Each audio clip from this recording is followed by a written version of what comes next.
Well, good morning, Yankees fans. Welcome to the Pinstripe Chronicles, where fans become family. I'm Rob. I'm here with Donald, and it is Wednesday morning. And there's not a lot of news to talk about, but there are a couple of things that we could be breaking down today, including the Yankees' interest in Cody Bellinger, perhaps, the exceeding offers now for $600 million for Juan Soto, and of course, as the title would say, the gimmick of all gimmicks by our lovely Major League Baseball commissioner, Rob Manfred. So, without further ado, just want to say what's up to everybody here in the chat. Apologies for the bit of a late start, but what's up to Jonathan, FJ, Stevie B, Gregory Wayne. We got Davey Cuts saying good morning, Yankee family. I like the name. We got Brad in the chat, and we got O1 as well. A couple of members in here, so if you would like to join those two guys as being members of the family, hit that join button. And if you haven't yet, hit the like button, hit the sub button, and all that good stuff. So now that the intros are out of the way, what's up, Dev? Donald? Let's start with some of the actual news and not the gimmicks. The Yankees, according to Jack Curry, have some interest in Cody Bellinger, which is great timing considering just the other day we did our offseason ideas and you had him as your first baseman going into 2025, I believe without Soto. However, according to Jack Curry, it was with and without both. So now Jack Curry is kind of listening to you here. So give us your take on the reported interest in Cody Bellinger. I think it makes a ton of sense. He's a good first baseman. He provides pop from the left side. It's not a huge commitment. It can be a prove-it deal. If he absolutely crushes it in the Bronx, then you can look to extend him. Otherwise, we're very much prepared for Murakami. The year after, it makes a ton of sense. The Cubs need to probably get rid of him. And his salary might prohibit other teams, but it won't prohibit us. Especially if we move off Stroman's contract of 18.5, then that 27 isn't going to look like too much of a problem. You could always, I'm not privy to the negotiations, whatever the negotiations will be. I assume they've already taken place because Curry wouldn't bring up his name for no reason at all. So, that maybe there's a way in which the Cubs eat some dollars, whichever players are going the opposite way, maybe they come to that kind of arrangement. But I think in terms of how it would look on the field, I think he's a versatile guy. He could help with the outfield if required, and he can play good first base. And it's an upgrade. I mean, he's going to give you some pop. I mean, it's not going to be the MVP Bellinger, prime Bellinger, but he's still going to give you much better pop from the at first base than we've had in previous years, more than Rizzo, that's for sure. I think it makes a ton of sense. Also, he doesn't strike out much anymore. He's a dude that's really worked on that. Dude doesn't strike out, still makes good contact. I think it just makes a lot of sense. Let's have a look at his numbers, actually, while we bring up Bellinger. His numbers were pretty good. I looked at his baseball savant page, and it's pretty clear that he just doesn't strike out, and that's a big plus for me. And let's have a look and see what his stats were this year. Yeah, 78 RBIs. Take that in 2023 at 97. 26 homers, 97 RBIs, 23. 24, slight drop off, 18 to 78, but consistent OBP.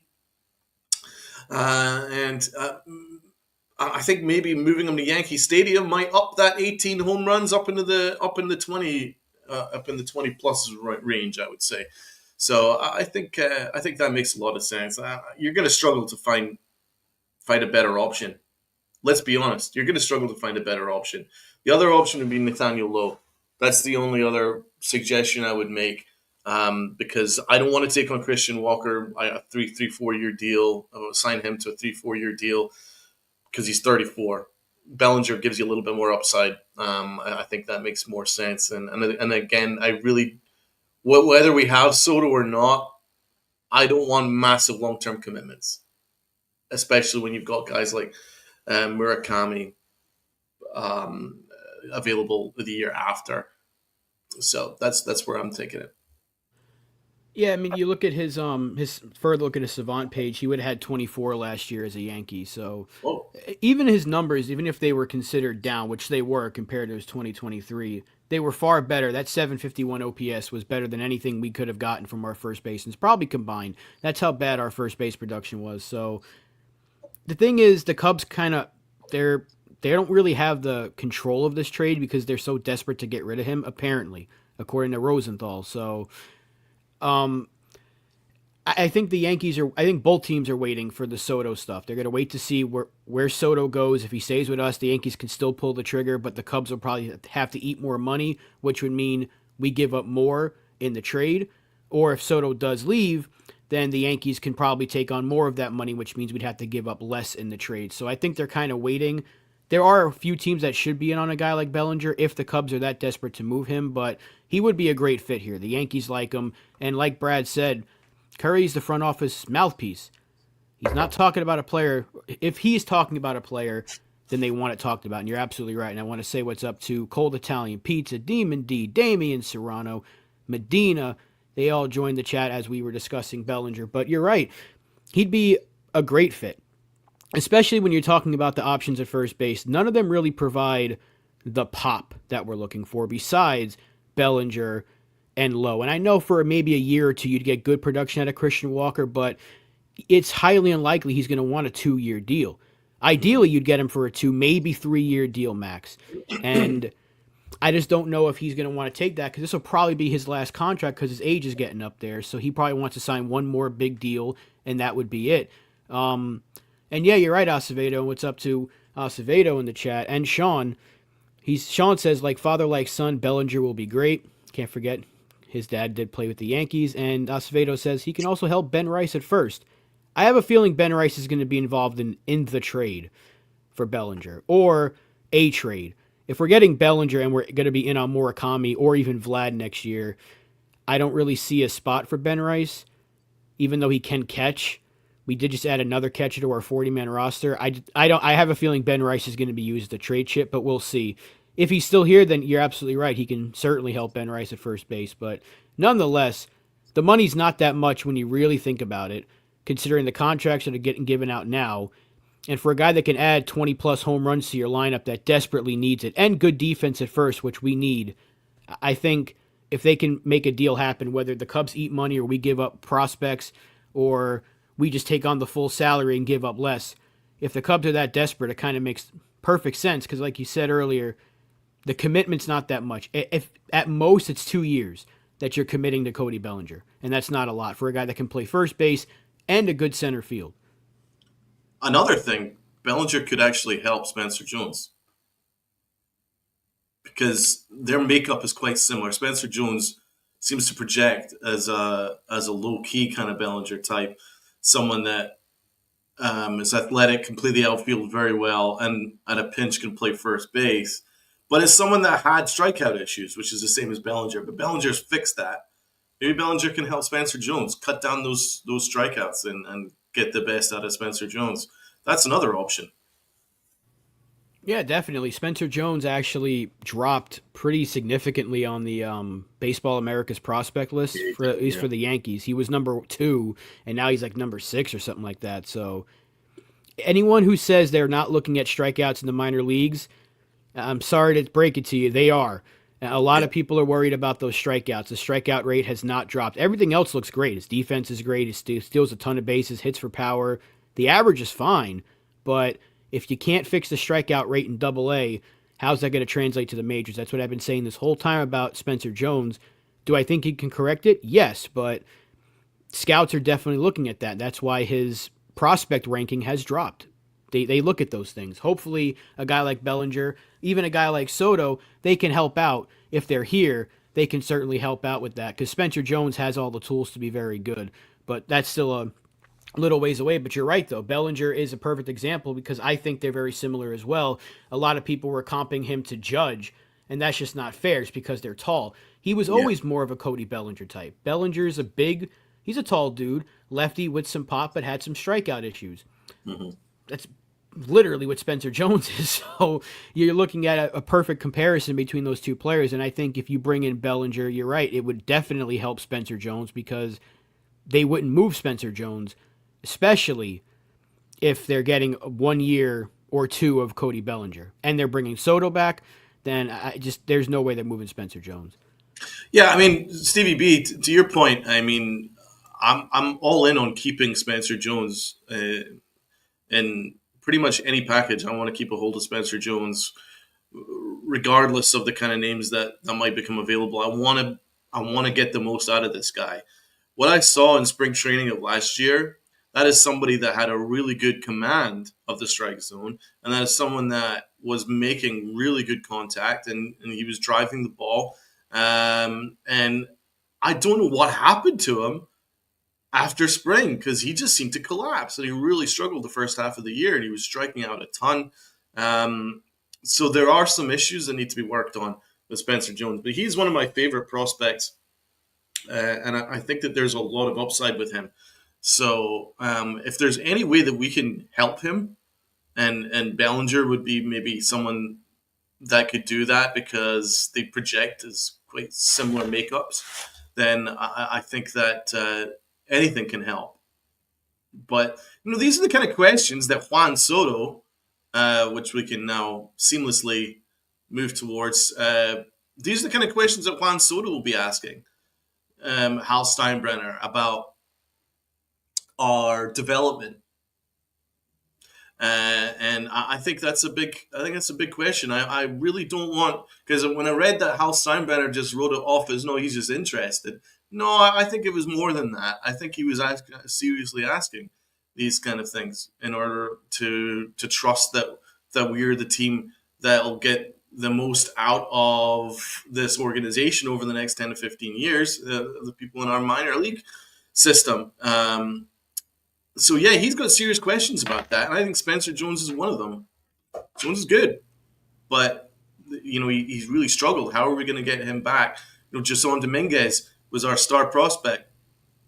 The Yankees didn't exactly handle him very well last year. How is that going to project? These kind of questions. I think Soto was asking these questions not just because he's interested, but because he had some concerns. Yeah, and look, I'm not giving. I know he made improvements, Stevie B. I'm not saying there weren't improvements there. I'm just saying that strikeout rate went up from the previous year, and it went up significantly. It's nearly 40%. That's a high strikeout rate for a guy in Double A. I'm just saying teams are going to look at that, and there's a reason why he dropped on Baseball America's list from 2 to what is it now, 6 or something like that. So I'm just saying it doesn't mean it's the end of the world for him.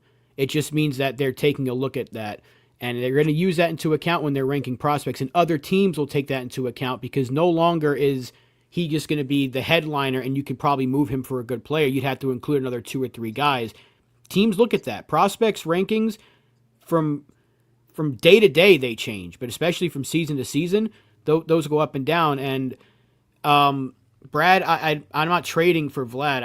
I'm waiting until he's a free agent. That's what I'm saying. Next year. I don't think we're going to trade for Vlad unless the Blue Jays stink again. I don't see them trading him. But he's a free agent after the season. That's what I'm saying.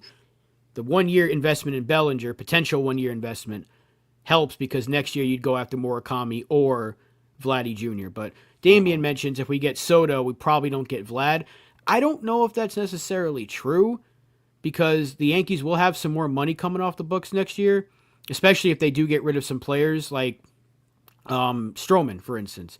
They won't have to worry about his $18 million potentially kicking in next year. So, and Aaron Hicks' contract will be off by then, and yeah, all those different things. I think Murakami's the play. What's up, Los Yankees Farm? Good to see you in the chat.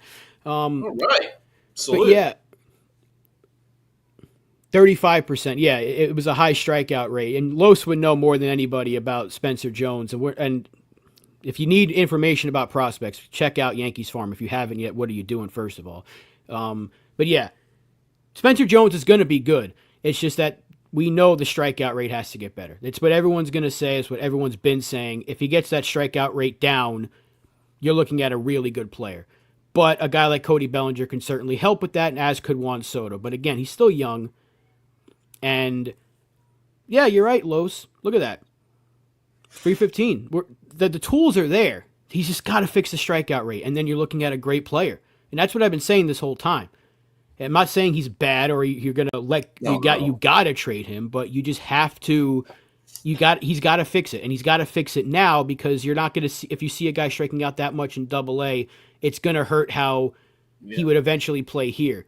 Because you could be looking at more of a Kyle Schwarber type, which is not terrible, but you don't want Kyle Schwarber out of Spencer Jones. You want more of a higher average, all around hitter than just a pop guy.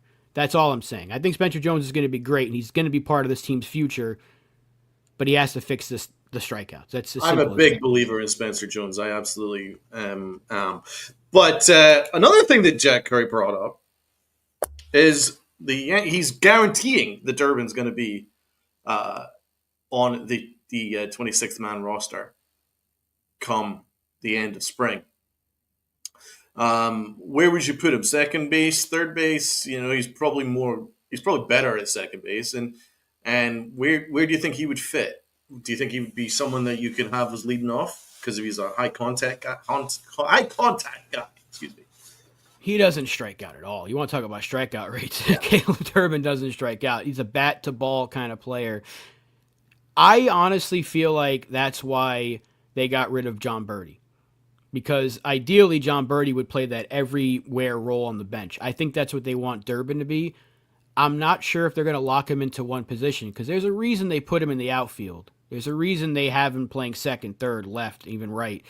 I think he's played some short. Wouldn't surprise him if they put him at first base if they tried him out there. But I don't want to get him too trying to turn him into Ben Zobrist or anything. I think that versatility they love because they like to give guys days off. And considering we might have an open competition at one of those two positions, I don't know if they want to lock Durbin into that. Although if I had to pick one, I'm putting him at second. I think they want to keep Jazz at third because of his arm, although I would not mind moving Jazz back to second. So wherever they put Jazz, the other position, I think Durbin's the heavy favorite for because Cabrera is too good off the bench, and I still don't think they, even though I want them to trust Peraza, I don't think they trust him. I'm very sad to hear that they don't trust Peraza. He's my guy. But I think that the Yankees are definitely higher on Durbin. And you can see why.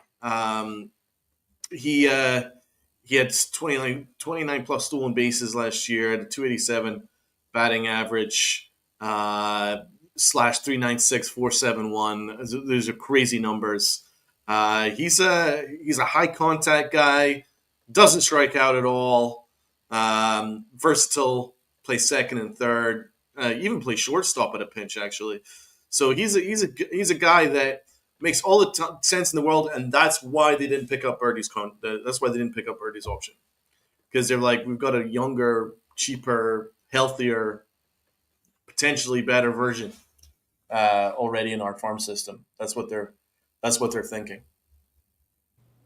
Sorry, yeah, 60 stolen bases. Yeah, Yeah, Los is correcting you because we can't forget what he did. that's what I meant. Yeah, I meant Especially with 29. these I meant 30 in the gigantic AFL, bases yeah. now. These gigantic bases now, he could steal 60 if they put him in the lineup every day. And I think they want to get him there. It's just he has to earn that spot. I don't think anything's given right now, but I also don't see them going after an infielder because also what Jack Curry also mentioned, he doesn't see us going back with Torres, which is fine, and he doesn't see us having any interest in Nolan Arenado, which is also fine. So that tells me the Yankees are focused on the two major positions we've been talking about, which is right field / Soto and a first baseman. And then they're going to focus on the bullpen.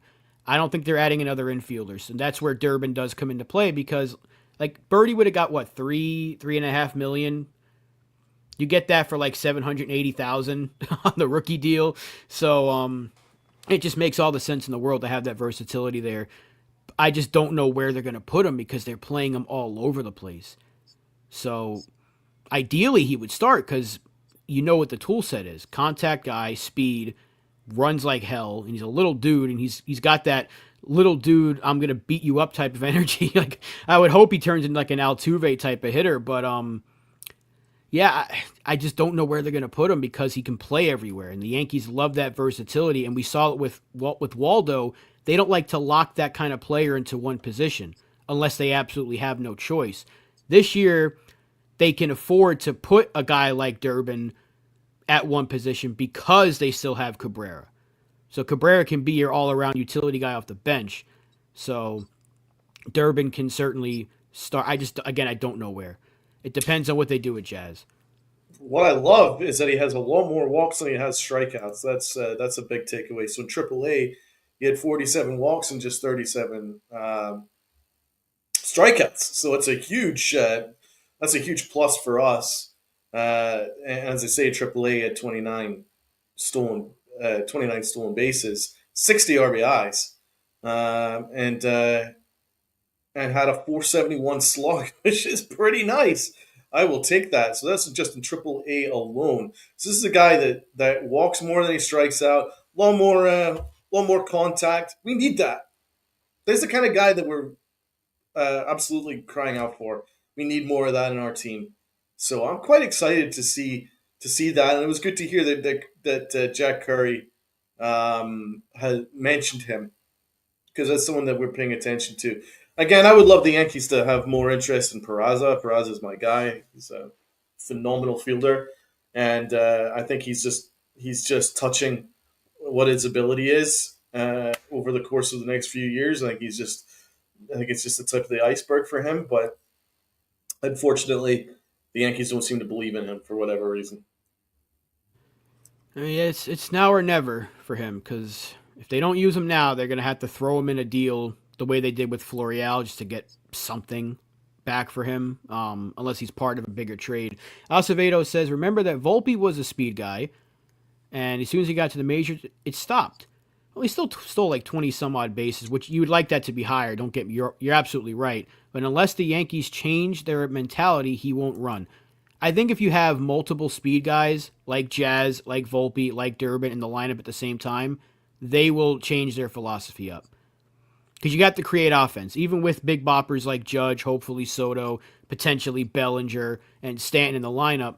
You're going to need to be able to create offense. And running will do that. Hit and runs, why aren't we doing that more? Because we were doing that. Remember in the first half of 2022? They were hitting and running. They were creating offense. And Dominguez, you're absolutely right, Los. There's more speed in the lineup now. So that's why I think they're going to finally change that up. And maybe that was part of the discussions with Juan Soto. Maybe he wants to try some new things. Hey, we got more speed than ever before in this lineup. Let's use it. Because you got 4 speed guys in that lineup now around the power bats of Judge and Soto and Stanton. That creates a whole different dynamic for this offense. And what's up to D-Rod?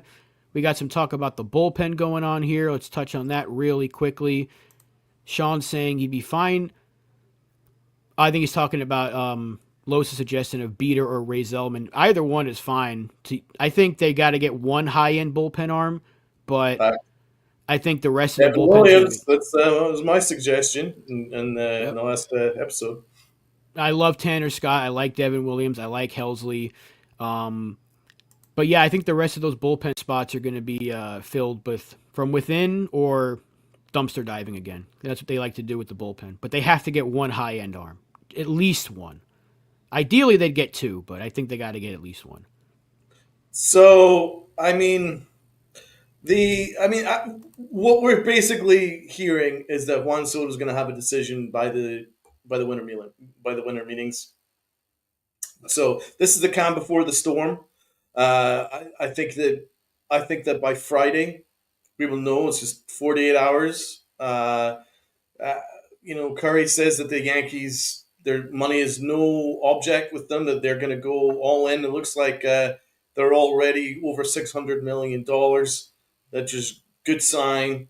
What I loved from the takeaway is that they exchanged numbers, which is a good sign. Because if he wasn't interested, there wouldn't be any comeback. You know what I'm saying? So looks like it looks like there's some interest in Soto's side, and that's what we have to hope for. I still believe it's like 51-49 in the Yankees' favor. I've yet to see the Yankees lose someone that they're absolutely all in for, especially they've never let go of a superstar. willingly. So I think that they're gonna. I think they're gonna do everything they possibly can, and then we will find out. We will find out, I guess, on Friday. That could be a absolute monster show when we do our show on Friday, man. We could break it during the episode.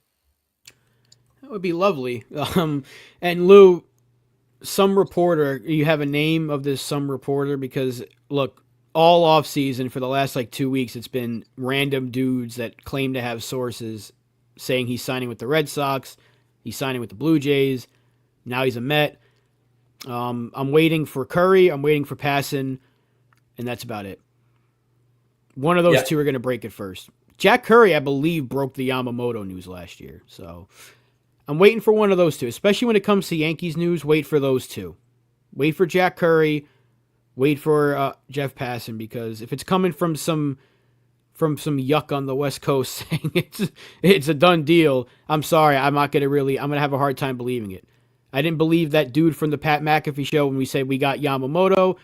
I'm waiting for the big guns, because for a player like this, you got to wait for the big dudes to do it. If it's a smaller signing, then they might know something, because that a lot of the times that happens.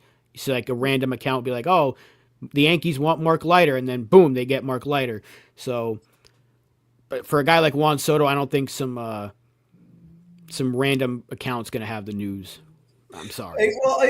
We have to bear in mind that this is the age now where, the more, like, if you send out a tweet that is designed for clicks, you get paid for that, depending on the engagements that you get. People send out engagement clicks in order to get paid.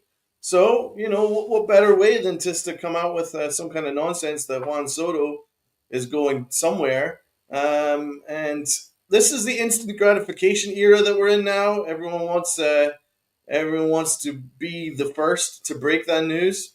And, it's not exactly a huge statement to say, oh, Juan Soto's going to the Mets. Well, obviously, because obviously they're going to be a favorite because of Cohen's money. And so, yeah, if you get that out there first, then you can if that happens and transpires, then you can go and say, hey, what did I tell you? You got to follow me because I'm the insider with all the knowledge. Blah, blah, blah, blah, blah. But let's be honest, you don't know anything, because no one knows anything. Jack Curry said no one knows anything. The only person that knows anything right now is Juan Soto himself. So I'm taking that as absolute gospel. As I say, I was just as guilty of it a week or so ago, but then I just figured, you know what, this is exhausting, because this was exactly the same as what happened with Aaron Judge. Aaron Judge was going to the San Francisco Giants all the way up until the 11th hour. So I'm not going to get involved too much in silly season. One thing that we will not do in this channel is we will not send you down the wrong way. We're not going to be breaking anything without it being absolutely verified that we trust. We're just not going to do that. That's not what we do here. We don't do engagement clicks.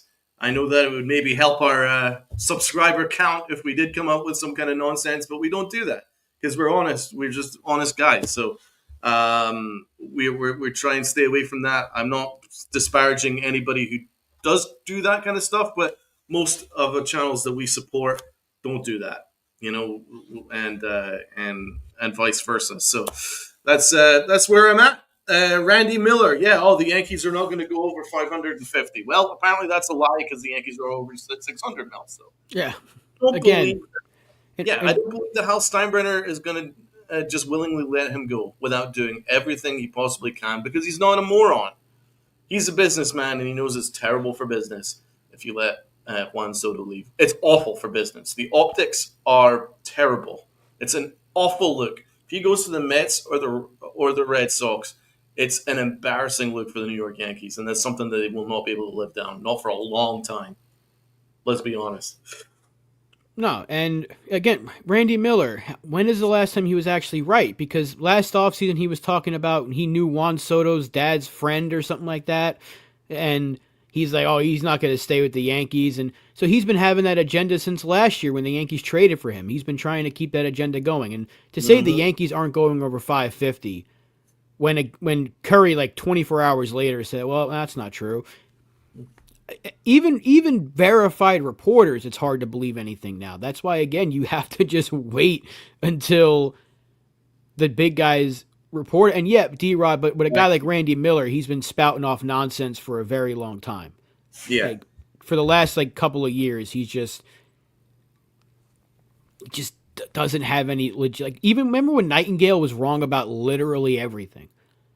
And only until like last offseason he finally got a little bit better, tiny bit. It's very hard because nobody knows anything. Yeah, Fairbanks was a done deal. Like, we were getting Fairbanks, and that was a trade that was apparently getting done. And yeah, I know things can change at the last second. Look at the Pablo Lopez trade from a few years ago. Those things can drop at the last second, but trying to be the first one to put stuff out and not like, again, how infamous now is the Arson Judge stuff. John Heyman wanted to be the first one to have it. It wasn't verified. He spelled the name wrong, and now that tweet lives in infamy every time it gets brought up. Because when you talk about John Heyman, you can't help but talk about the Arson Judge stuff. That's exactly. why you just have to wait till you get it from multiple accounts. If you see it from Rosenthal, and then eventually you'll see it from Curry, then you'll see it from Passan, then you'll see it from Heyman, and they'll start to basically have the same information. They'll say this person had it first. Then you'd be like, okay, this is legit. We got to listen to this. Even if Miller's the first one to break it, wait for the second tweet from another reporter to be like, all right, this is legit. This is real stuff. And yeah, we're not sources. We don't have sources. We know as much as you guys do. All I do is read Twitter to find out information. So I don't have sources. I wish I did. I don't know anything. Donald doesn't know anything. Nobody in this chat, we don't really know anything when it comes to the Juan Soto stuff. Only Juan Soto does. If Jack Curry doesn't know, you're damn sure that we don't know. So when it happens, we'll have the information for you, but I'm sure everyone will know just as quickly as we do when it breaks, because Twitter's going to be an absolute storm wherever he signs. So and also, Brad's got a good point there. The Yankees tend to work, out with the media spotlight. We didn't even know that the Yankees were in on Big G up until the last minute. None of us knew that stuff. The day of. We didn't even know that we were in on Tejera. I remember that. I mean, yeah, I remember that we were all in on CC all the way right through. But Tejera, everyone expected him to go elsewhere, and then Boston. I almost fell off my seat when I got the update that he'd signed with the Yankees. So the Yankees tend to do a little bit of covert stuff, and that's the best way to do it. So we don't, just because we're not hearing anything doesn't mean the Yankees aren't active and very much involved in the Juan Soto stuff. It almost makes me feel more comfortable, I'll be honest, because knowing that the way Brian Cashman works, it almost makes me feel more comfortable that I'm not hearing anything. I believe that the Yankees will give it everything they have, and we will react once we have information, either for or against Soto coming back. Once we have that information, we will react. If he goes to the Mets, you can trust me. I will have my reaction. And if he stays with the Yankees, then trust me, we're all going to have a very positive reaction. So let's just wait and see. I'm not disparaging other teams' offers. The Red Sox and the Mets are doing a great job to convince them to go elsewhere, and if it works, good for them. But I still believe that the Yankees are slight favorites, even though everyone else is saying that the Mets are overwhelming favorites. I don't know. Just knowing that the Yankees, as long as I have the organization, the way they work, and especially the way Hal works, he's a businessman. It's terrible business to let Juan Soto walk. So they ain't stupid. So I think that I think there's still a chance, good chance, better than 50 chance, I would say. You just have to wait. It's really just a waiting game. It's been a waiting game since day one, and we knew it was going to be a waiting game. But we could be nearing the end of this. So hopefully by the end of the week, hopefully by early in the winter meetings, if anything, we have an announcement and we know where he's signing. This way we can move on. And it's not like the Yankees are not in on other moves potentially. Remember what happened with Verdugo just last year? That came out of nowhere. Everyone was talking about Soto and the Padres to the Yankees or whatever. Who's going to give up? The Yankees, all of a sudden the talks died down. Next thing you know, they get Verdugo. The very next day or 2 days later, he was a Yankee. So Soto was a Yankee. The Yankees make moves that come out of nowhere, and that's usually the precursor to a bigger move. So even if they traded for Bellinger today, I don't think that would be like, oh, they're not getting Soto now. Because remember what happened when we got Verdugo? Everyone was like, what happens with Soto? And then, again, 48 hours later, he was a Yankee. The Yankees work in mysterious ways. Sometimes it's great. Sometimes it's questionable. Sometimes it's horrible. We just have to wait and see. And until we know any new information about Juan Soto, we're in the dark. And that's really it. What's up to CT? And Tats joined the chat as well, taking a break from his painting, I guess. What's up to Tats? But, I mean, that's really all the information that we have. Just the offers have been upped over $600 million. The Bellinger stuff. That's really it. Now it's time to talk about our amazing commissioner of Major League Baseball. As you see in the title and you saw in the thumbnail, apparently MLB owners like this idea of a golden at bat in baseball. Exactly. If anyone watched the World Baseball Classic from, was it 2023, when we had Ohtani versus Trout with the game on the line, it was baseball theater, right? It was cinema. It was a great thing to watch. It was one of the best pitchers versus one of the best hitters. Rob Manfred wants to bring that to baseball on a regular basis. I don't know how it's supposed to work, but I'm guessing now we can just jump the batting order. So yeah, I don't even know what to say about this. It might be the worst thing I've ever read in my life, but Donald, I see you're clutching, just waiting to get on this one. So give us your thoughts. My question is, what does it fix about the game that is currently broken? What does it fix? That's the first question. Because you don't make changes unless there's something that needs fixed, right? What is it about the way the game is currently played that fixes? Do you think that more people are going to start watching because of golden at bat? See, this is the mistake that Manfred is going down. And it's a rabbit hole that he's never going to get out of. And it's a rabbit hole which other commissioners are doing as well. They are catering to the wrong people. I completely disagree that they should be catering to people who don't like the sport. No. Cater to people who care about the sport. Who care about the sport and its future. People who love the sport will not love this. This is stupid. This is a gimmick, and it's a bastardization of a sport that's been well over 100 plus years. It's a complete bastardization of the sport.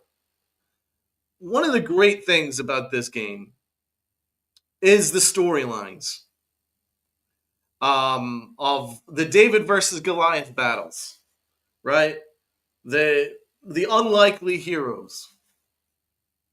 That's what the history of this game has always been. So, for instance, if we had this bastardization of a golden at bat, we wouldn't know about these phenomenal playoff heroes that the Yankees have had in the past. What about, for instance, Scott Brocious versus Kim in the World Series 2001, bottom of the ninth, when he hit that 2-run home run to save the Yankees. Under Rob Manfred, we would never see that because it would be some sort of gimmick. So what I'm saying is it's changing the storyline. And also, this is a sport where it's the ultimate team sport where you trust 1 through 9. You know, you trust that you can pass the baton to someone after you and then they can deliver. So it's a slap in the face to other people to say, no, sorry, we don't really want you in this spot. We really want this guy in this spot. And you can't mix and match that way. That's not how it is. So I mean, why stop there, right? Why not have titanium bats? Why not have fucking metal bat? Why not from the 7th inning onwards, if you really want to fuck with a sport, why not we have some metal bats for an inning, right? You know? Or why don't you have some bonus runs if you hit 500 feet, right? Use a wiffle bat. 500 feet, you get a bonus run. Why not stop there? Let's really fuck this sport. You absolute moron, Manfred. You are a clown, bro. You are a clown. That's what you are. You hate this sport. You're a commissioner who hates this sport. How about have a commissioner who likes this sport? That would be nice. How about a commissioner who actually cares about the future of this sport? You're trying to target the TikTok generation who don't give a shit. I'm sorry, that's true. The people that want the instant gratification, I just want to see some home runs and go and play some computer games afterwards. That's not the people you need to be targeting. I'm sorry, that's not the people that you target. You people, because you're taking advantage of the people that love this fucking sport, that care about it. We care about it so much that we do 3 podcasts a week, if not more, and try and build this channel. Right? Because we love this sport. That's the kind of people you want to be targeting. That's the market that you want to be targeting. Let's make this game better for the people that love it. And if you make it better, it will appeal to a larger base. Because, I mean, I can look at it because we're both basketball fans. I think Silver has started off great, but since they started making some gimmicky moves. And guess what? It's affected him on the bottom line. He's blaming it on the election. It's nothing to do with the election, bro. You've added some gimmicks to the NBA and people are tuning out. That's why. Give them a better product and people will watch. Right? You don't need cups and play-ins and playoffs and 10th place doing 9th place and that's going to make people interested. No, that's just purely because you're obsessed with money. No. Have a better product and people will watch, right? Same with basketball, same with baseball. Have a better product and people will watch. It's as simple as that. It's embarrassing and it's insulting. And I want to get into Michael Kay in a minute, but Rob, give me your thoughts. I mean, you hit the nail on the head. You think about how many moments in baseball we wouldn't get if this rule was implemented. I mean, I'm not even talking about just from a Yankee standpoint, but how many times has Kike Hernandez come up with big hits for the Dodgers, right? Think about that. Just go back to this past postseason. It makes, D-Rod, you're right. But think about how many, when you get those moments of like, when we got Clase versus Judge in the LCS, that was a big moment, right? You were on the edge of your seat. It was one of the best hitters versus the best closer, and you wanted to watch that at bat. If you get that every night, it waters that down. What they're trying to do is they're trying to recreate fourth quarter of a basketball game, final few seconds, the ball's in LeBron's hands. That's what they're trying to recreate. Do that shit in the All-Star game. Make that a gimmick for the All-Star game or for All-Star weekend. Do a competition of the best hitters versus the best pitchers. You want a golden at-bat for a competition in the All-Star game? Fine. Don't try to take away. And I don't want to sound like the old man yelling at the cloud here because I am for trying to liven up the game a bit. But this is one of the dumbest things I've ever seen in my life. And there's some comments here that I unfortunately can't show due to certain words. But Damien said it. It's an effing terrible idea. D-Rod wants to give him a golden shower. Like, these are things that I don't think I can show comment-wise, but I agree with it 100%. This is one of the dumbest things. It makes the Ghost Runner rule look like a great idea. It makes the 7-inning doubleheaders look like a great idea. It makes every other idea he's had look like a genius idea. This is so stupid. It's unnecessary. It's not needed. Baseball, there's a 9-man lineup for a reason.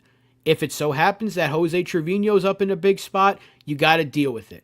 You can't just say, well, Judge would be up in 4 at-bats, so let's just change it now. You can't do that. It's not. First of all, it's not fair. So let's just say it's Yankees versus. I'm going to keep using the Yankees. Let's say it's Yankees versus Guardians, and we go to the 10th inning, and they've already had to use Clase. Now they can't use their best pitcher, but we can use our best hitter. How's that fair? Because you might say, "Oh, who cares?" Well, that's the rule, right? But if it happened to us, if we already took out Luke Weaver, and now we had to go use Clay Holmes in a big spot, right? We'd be furious. It's like, it's not fair. It's a stupid idea. It's a stupid rule. And the fact that he's even saying that there's some validity to it and the owners are backing it up, this is going to turn people away from the game. It will. Because you still have to watch 9 innings of baseball to get to this point. It's not like this is going to happen in the first inning. Enough with the gimmicks. Baseball is, even though it's a difficult sport to play, it's a very simple sport. The basis of the game has not changed from the start of it till where it is now. Pitch ball, hit ball. If you can catch it, or try to tag a guy, try to hit it over the wall. Whoever scores the most runs wins. Basketball has not changed. Put ball in basket. You do that more, you win. Football hasn't changed. Soccer hasn't changed. Stop trying to change the sport with gimmicks. You're not going to bring in new fans if you have a one at bat for you still have to watch the fucking game. You still have to watch the full 9 innings. It doesn't make, D-Rod, there's so many rules. Like, what happens if that guy comes in? You can't even do that in MLB The Show, Medina. Like, there's not even those gimmicks in the video games. These are something you would see in a Mario baseball game. It just doesn't make sense. This is stupid. This is childish stuff. And I don't want to sound like that old man that's just sitting on his lawn screaming at stuff, but this is stupid. It's unnecessary, and Rob Manfred is doing whatever he can to convince everyone that he is an absolute clown. Like, we've been saying this for years, and he just keeps trying to stir the pot with how bad he is. It's really, really bad. This is so stupid. Yeah, let's just go play the old games and try to mimic that stuff. We can't even do that in baseball games. No, you can't even do it in computer games. And also, you touched on this, Rob. It treats pitchers like shit. Mm-hmm. I mean, I saw Roger Clemens tweet. I don't know if anyone else saw Roger Clemens tweet. He actually just tweeted, "This cannot be real," right? And it's not old man on the lawn. That's someone who's who should be a Hall of Fame pitcher, who's looking at going, what's this do for pitching moving forward? So let's have a situation where, the Yankees play the Dodgers and we get Ohtani out in a big spot, right? And we're all like, yes, we got Ohtani out. We're right there, right? Oh, no. We can bring Ohtani back. Come on, Ohtani, come back. You're having another go. What? That's a kick in the teeth to the pitcher who's just done that, who's just got that guy out, right? I mean, what are you going to do? So, I mean, how many more times are you going to abuse pitchers as well as another aspect? There's too many problems, and I mean, obviously, it destroys like the way that you plan a game. You can't plan a game. There's no way you can plan anything. You can't even score the game if you start mixing and matching as to where that guy's going to play now. Oh, give me a break. What a mess. Again, Gimmick. I'll keep saying this. I'll say it again. You are targeting the wrong base. You're targeting the wrong people. It's like if you're a fan of a movie franchise, right? And then a new director comes in and then completely comes up with all kinds of wild shit that upsets the base of that movie franchise, right? You're going to lose your base. You're going to lose your fan base by trying to appeal to people who don't care about that franchise. That's true, right? And that has happened numerous occasions before. I'm not going to mention them, but that's what happens, right? If you start targeting people who don't care, then you're going to lose the base that do care. And it happens in all walks of life. So, if you want to improve baseball, how about actually improving the game as it is and solidifying your base? If you solidify your base, then that's a good way to start. And then you start from there. Um, so that's where I'm at with it. And me and Rob, right at the top of our heads, Tats as well in this channel, have come up with better ideas that could fix this game and make it more appealing.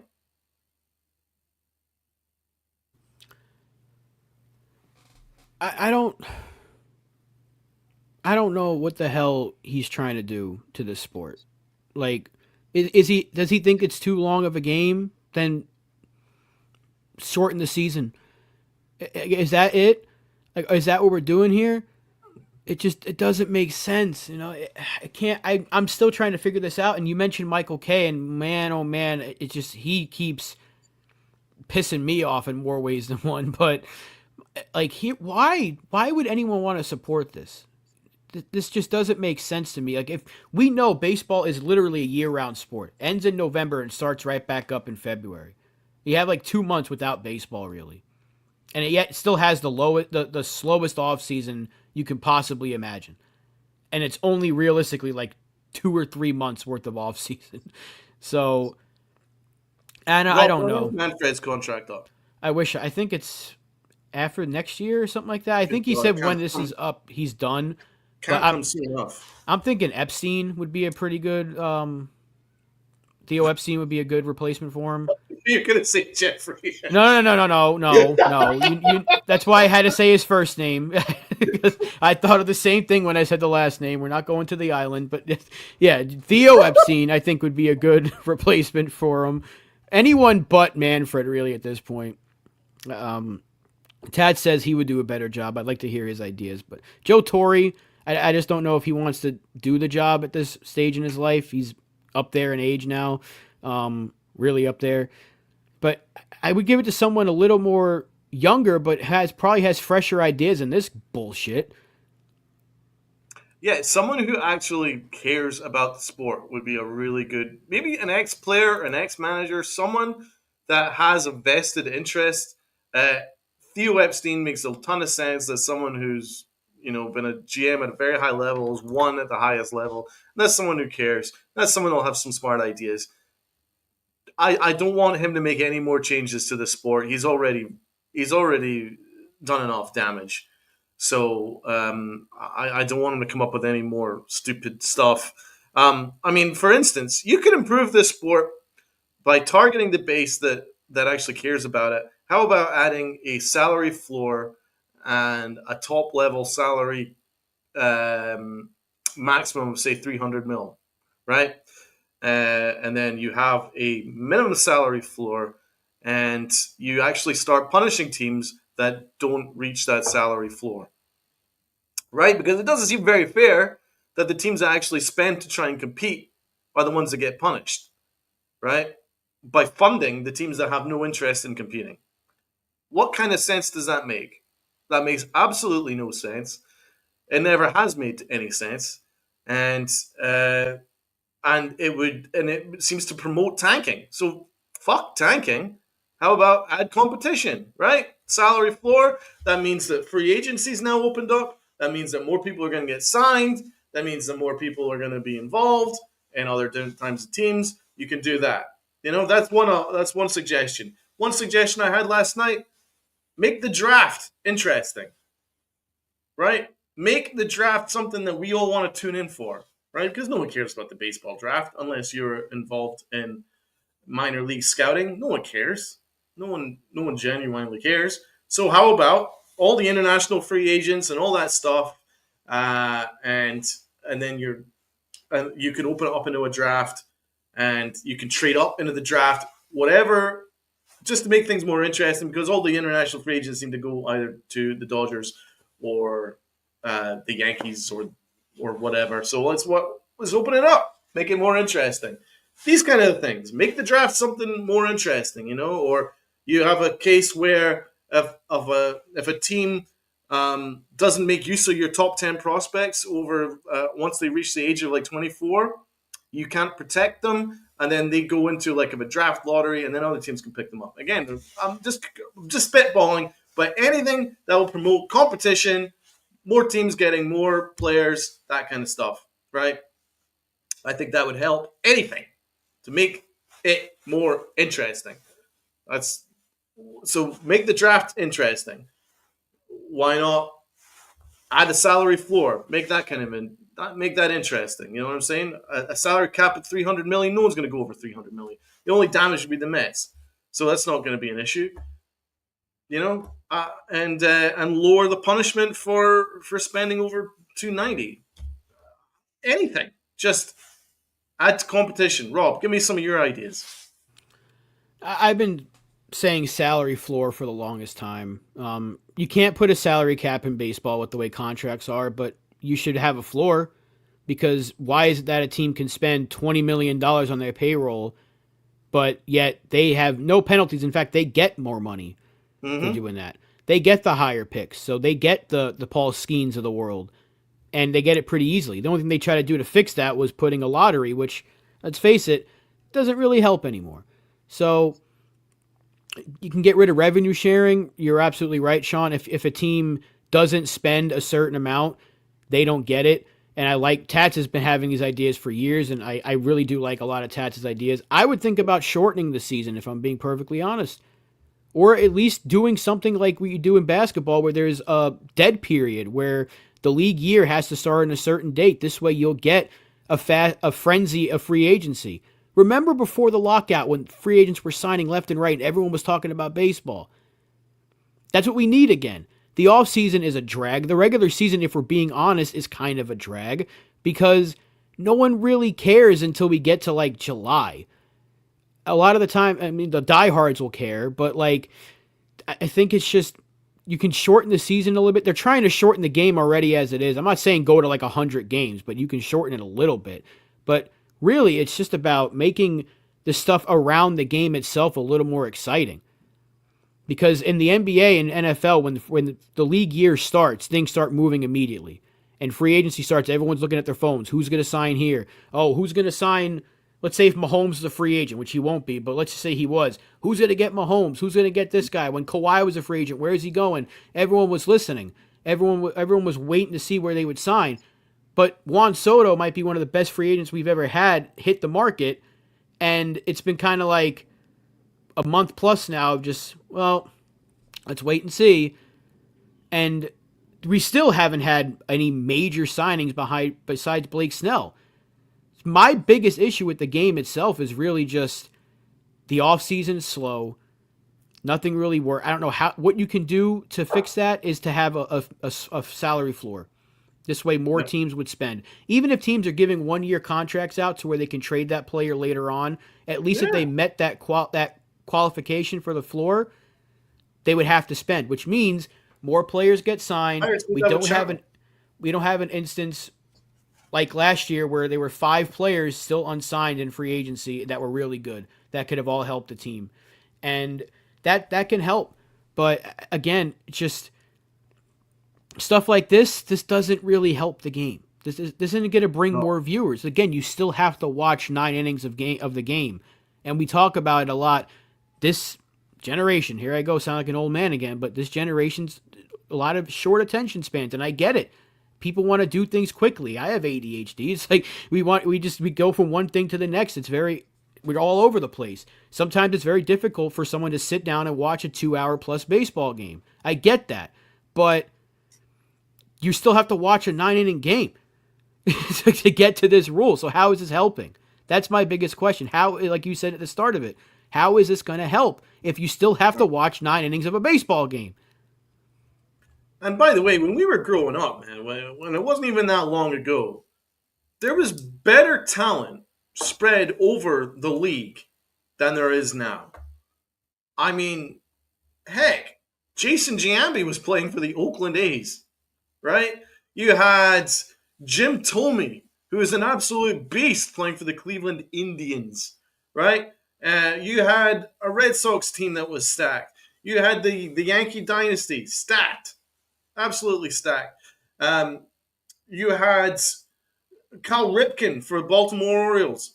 There was talent spread out all over the league. You know, you had you name it. The Atlanta Braves had a semi dynasty up until the Yankees usurped them because they were absolutely stacked. There was talent. Frank Thomas on the White Sox, great suggestion. Sammy Sosa for the Chicago Cubs. Mark McGwire for the St. Louis Cardinals. Brian Giles for the Padres. The Seattle Mariners had Ken Griffey. Heck, the Cincinnati Reds had Ken Griffey. The Seattle Mariners had Edgar Martinez, and A-Rod was a Mariner than a Ranger. There was better talent distribution. And that's why people were watching. There was more interest around the league because there was a player that you can get behind that were fantastic, that you'd want to watch every single day. So how about you look at that? Back when we were growing up, did they have a golden shower rule? No. Right? So I mean that's what I'm saying. It's absolutely stupid. You didn't need all those frickin' histrionics. 10, 15 years ago, Rob's pissing himself there. I did it deliberately, just to try and make him laugh. But that's what I'm saying. You didn't need all that back then. So why do we need that now? Because you're targeting people that aren't interested. How about target people that are interested? How about improve the game for the people that are interested, and then it will appeal to a larger section of the fan base. That's my main point. And it's embarrassing that we're getting to this stage. It really is. But I mean, when I read this golden ticket, it made me think of Michael Scott when he came up with the golden ticket episode in The Office, and he jumps in with a hat, and I was just like, what are we doing here? Barry Bonds in San Francisco, exactly. But I mean, what are we doing here? What did Rob Manfred watch The Office and go, wow, I thought Michael Scott was on to something?